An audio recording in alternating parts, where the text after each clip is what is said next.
অন্তর্বর্তী সরকার ক্ষমতায় এসে প্রথম দিনেই নির্বাচনের তারিখ ঘোষণা করা উচিত ছিল। জননিরাপত্তা নাই, অর্থনৈতিক ধ্বংস, খুন খারাপি হচ্ছে, চাকরিচ্যুত হচ্ছে, দলীয়করণ হচ্ছে। আমরা নির্বাচনে যাওয়ার জন্য প্রস্তুতি নিচ্ছি। রাষ্ট্রের এবং গণতন্ত্রের এবং ধর্মের একটা চরম সংকটজনক সময়ে, যখন স্বাধীনতা সার্বভৌমত্বের প্রশ্নে হুমকি দেখা দিয়েছে, করিডোর নিয়ে, বন্দর নিয়ে এবং আরও বিভিন্ন বিষয়ে যখন মারাত্মক দুরবস্থা দেখা দিয়েছে, অন্তর্বর্তী সরকার ক্ষমতায় এসে প্রথম দিনেই নির্বাচনের তারিখ ঘোষণা করা উচিত ছিল। কিন্তু তা না করে তারা এভাবে হাইড করে তারা একটা অসীম সময় পর্যন্ত থেকে যাবার ক্ষমতা দখল করে রাখার চেষ্টা করছেন। এদিকে জননিরাপত্তা নাই, অর্থনৈতিক ধ্বংস, খুন খারাপি হচ্ছে, চাকরিচ্যুত হচ্ছে, দলীয়করণ হচ্ছে। এভাবে ধর্মের নামে অধর্মগ্রবাদী জঙ্গিবাদের উদ্ভবের মাধ্যমে ধর্মধ্বংস হচ্ছে। এই অবস্থায় সেনা প্রধান যে সাহসী বক্তব্য দিয়েছেন, সেটা রাষ্ট্র রক্ষায় তারা ঐতিহাসিক ভূমিকা পালন করেছেন। তার বক্তব্যের জন্য আমরা তাকে ধন্যবাদ জানিয়েছি এবং তার বক্তব্যের সাথে আমরা পুরোপুরি একমত যে অবিলম্বে নির্বাচন হয়ে তার নির্বাচিত জনপ্রতিনিধিত্বশীল জবাবদিহিমূলক জনগণের সরকার হওয়া উচিত। এবং অপরদিকে করিডোর এবং বন্দর, এইসব মৌলিক সিদ্ধান্ত এগুলো জননির্বাচিত সরকার ছাড়া, জনম্যান্ডেট ভিত্তিক কোনো সরকার ছাড়া কেউ করতে পারেন না, তাদের সেই অধিকার নাই। আমরা নির্বাচনে যাওয়ার জন্য প্রস্তুতি নিচ্ছি, তবে আমরা নির্বাচনে যাব কি যাব না সেটা এখনও নিশ্চিত নয়। কারণ সরকার এনসিপিকে যেভাবে পৃষ্ঠপোষকতা করছেন এবং অন্যান্য জঙ্গিবাদী দলগুলোকে যেভাবে প্রশ্রয় দিচ্ছেন, বৈষম্য করছেন, তাদের মাধ্যমে সুষ্ঠু নির্বাচন হওয়ার আশা নাই।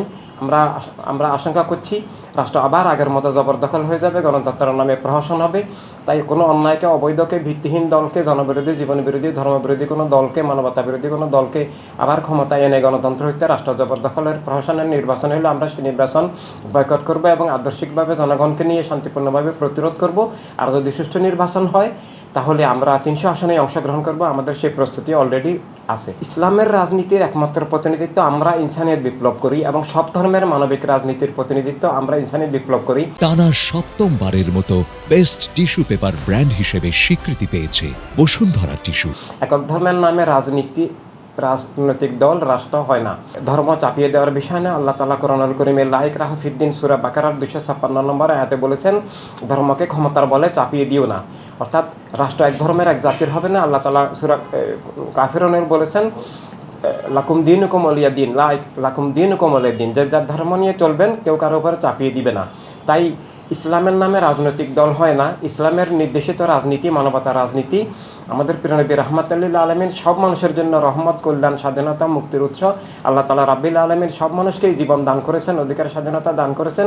তাই ইসলামের নামে যে রাজনৈতিক দলগুলো বলা হয়, সেগুলো ইসলামের নামে ধোঁকা, প্রতারণা, সেগুলো ইসলামকে কুক্ষিগত করা এবং ইসলামের নামে মানুষের আবেগ অনুভূতিকে ব্যবহার করে রাষ্ট্র জবরদখল করে নিজেদের দলীয় মিথ্যা মতবাদ ইসলামের নামে চাপিয়ে দেওয়ার একটা ষড়যন্ত্র। তাই ইসলামের নামে যে রাজনৈতিক দলগুলো বলা হয়, সেগুলো ইসলামী দল নয়, ইসলামের নামে ধোঁকা প্রতারণার দল তাদের সাথে।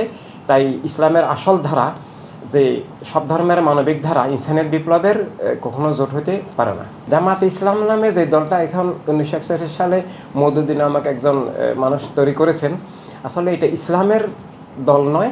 দুই দিক থেকে তারা ইসলামের বিপরীত। ইসলামের মূল দিক হচ্ছে ইমানি আকিদা।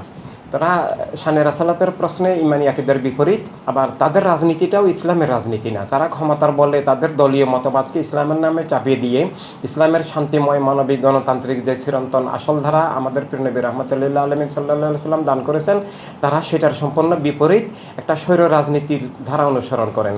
তাই যেহেতু তারা ইসলামী দল নয়, আমরা প্রমাণ করে দিয়েছি দলিল প্রমাণ দিয়ে কোরআনুল কারীম, হাদিস শরীফ থেকে, যে আকিদাগতভাবে তারা ইমানি আকিদার বিপরীত এবং তাদের রাজনীতিটা ইসলামের নির্দেশিত মানবতা রাজনীতি নয়। এবং 71 থেকে তাদের ইতিহাস হচ্ছে খুন, জুলুম, অবিচার, শোষণ, পাশবাতার ইতিহাস।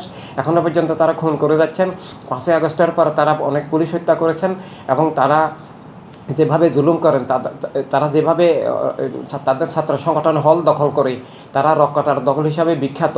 এই ধরনের পাশবতা, হিংস্রতা, জুলুম, খুন খারাপি, এগুলো কোনো ইসলামী দল করতে পারে না, কোনো মানবিক দল করতে পারে না, কোনো মানবতা রাজনীতির দল এটা করতে পারে না। তারা ধর্মের নামে ব্যবহার করছেন, তারা ধর্মের অপব্যাখ্যা করছেন, তারা ধর্মের নামে ধোঁকা প্রতারণা করছেন, ধর্মের আবেগ অনুভূতিকে ব্যবহার করে তারা ধর্মকে ধ্বংস করছেন, রাষ্ট্রকে ধ্বংস করার চেষ্টা করছেন।